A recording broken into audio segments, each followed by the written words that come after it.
for the word of God in Scripture, for the word of God within us, and for the word of God among us. Thanks be to God. In sitting with some of the images from today's passage, I'm reminded of my trip to Israel several years ago. I was traveling with a group that visited the Tel Dan Nature Reserve in northern Israel. The reserve includes the ancient ruins of the city of Dan from the Canaanite and Israelite periods, and a beautiful, lush wetland forest where springs create babbling brooks, wading pools, and swift rivers. We first visited the ruins of the city, which, perhaps due to the archaeological work done there, is bare and dusty, dry and desert-like. There was little shade as we made our way through the ancient cityscape. Then, like Dorothy emerging from the house and finding Oz outside her doorstep, we entered the wetland forest. The temperature dropped, and the world went from tans and browns to greens and blues. The ground under our feet went from broken and cracked to rich and permeable. We happened upon springs with children splashing in the water with exuberant joy. I don't think I have ever experienced two such different environments so close together. This experience made me realize that the distinctions early hearers of the prophet's words could have imagined between parched places and an ever-flowing spring was much starker than I had ever realized.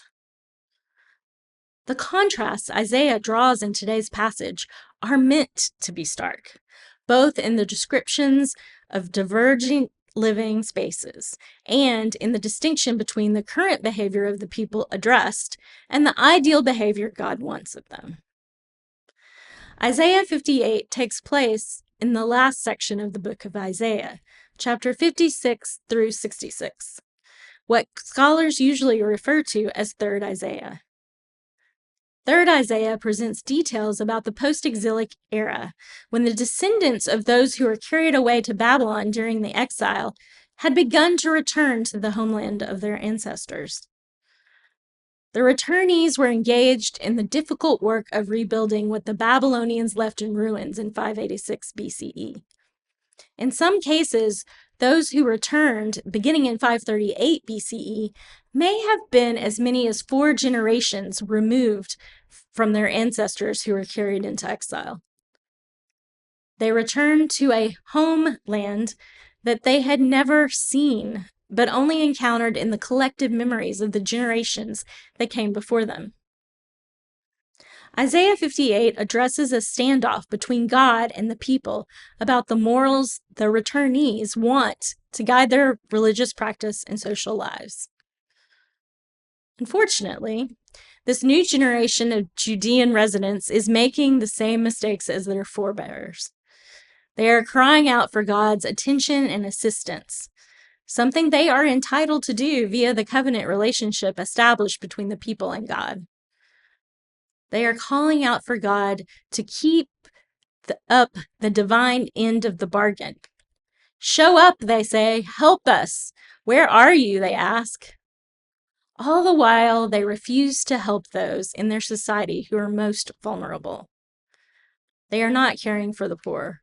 They are not clothing the naked or feeding the hungry. Isaiah must break the news to the people of Judah that it isn't God who's failed to live up to covenant obligations. It is the people who have violated covenant by failing to act justly and showing loving kindness to their neighbors. Isaiah seeks to illuminate the problem in order that they might make a course correction. The prophet points out that the people are donning sackcloth and smearing ashes on themselves as their neighbors have little to wear. The people are fasting as their neighbors beg for food.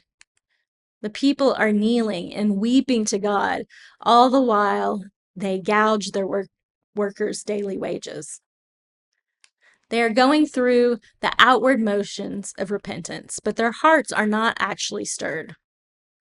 They want to appear as though they are repenting, and they're happily making these demonstrations publicly. but they refuse to actually do the inner work of repentance. They are pretenders. They don't actually want to alter their behavior. They have been questioning where God is. And God responds by saying, "Is it any wonder? You may be able to fool yourselves, but you can't fool me. I see your acts of devotion for what they truly are, trite acts, rather than sincere practices of faith." During ordinary time, the lectionary gives us a chance to think about our identity as Christians and to grow in our faith. We are in year C of the lectionary, where the Gospel of Luke is most prominent. This gospel speaks frequently about money, possessions, poverty, and collective responsibility. Luke has much to say about how our relationship to our money reflects, or doesn't reflect, upon our relationship with God. Likewise, the designated Old Testament texts, like today's passage, reinforce this message.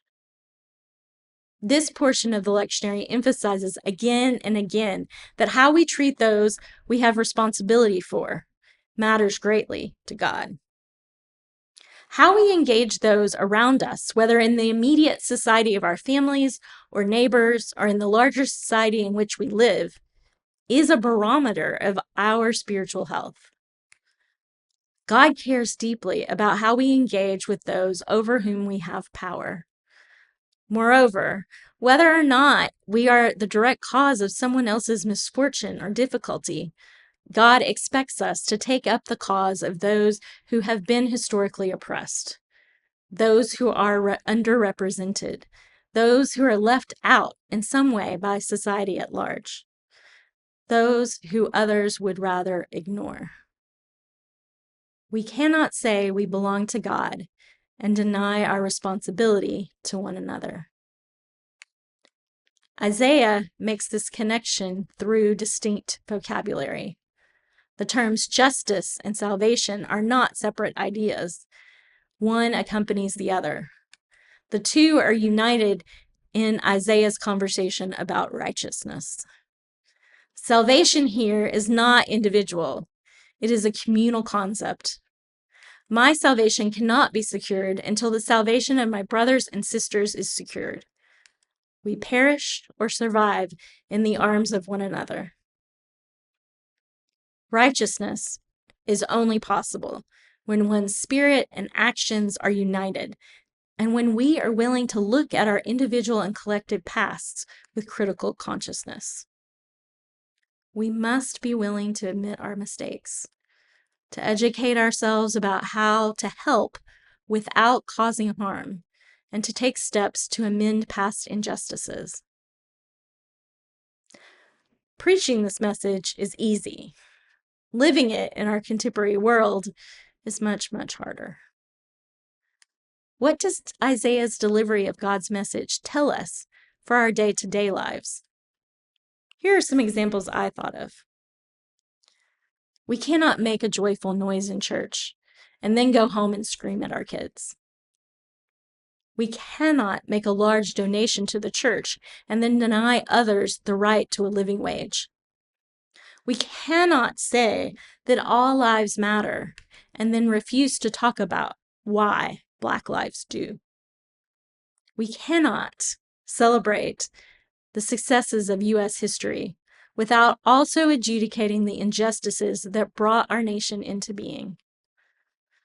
The stories we want to turn away from are part of the literal foundation of our nation's capital and the very land under our feet at this moment.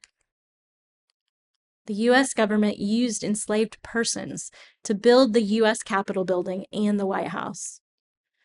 Land grants to European settlers were made possible by the strategic murder and forced removal of indigenous nations from the lands of their ancestors. Our spiritual well-being is wrapped up in the physical and material well-being of our neighbors, past as well as present. How we go about achieving that well-being is a topic that requires discussion and common discernment, but it is, at the very least, something that God wants at the forefront of our minds. The more I read the Bible, the more I see that we cannot nurture our own spirits if we are not improving the spiritual and physical well-being of our neighbors. Essential to the covenant relationship between God and us is a condition. If we feed the hungry, if we clothe the naked, if we comfort the lonely, if we enact justice in our business dealings, God will provide us with a glorious future. Then God will turn our parched places into watered gardens.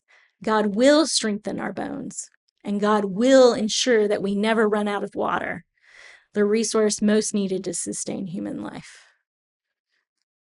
Isaiah describes a return to paradise, an idyllic garden where we have no fear of thirst, where life thrives, and where we are strong. Isaiah then accompanies these organic images of creation with those of human design and construction, city infrastructure. God promises that the righteous will be able to rebuild what was torn down, repair cracked walls, restore streets and homes. Moreover, the righteous will be known by these deeds. They will be heralded as restorers of what once was lost, guardians of the city they call home. Finally, if we honor the Sabbath, if we take holy rest, instead of using that time to add to our wealth and privilege, if we actually focus on the God of creation and revel in the chance to stop striving for a day, then we will know what it is to delight in God. Then authentic relationship with the divine is possible. Then we can soar and enjoy the fruits of our labor, the labor made possible by our ancestors.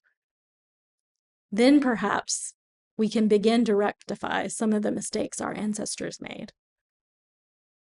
Maybe then we won't miss the point of life with God, to do justice, to love kindness, and to walk humbly with our Creator. I want us to end by holding in our minds and hearts a couple of the images from the scripture. Join me in reflecting where in our lives, in our community, in our world, do we see parched places? What would refreshment look like in those places? How might we be a part of bringing about that refreshment?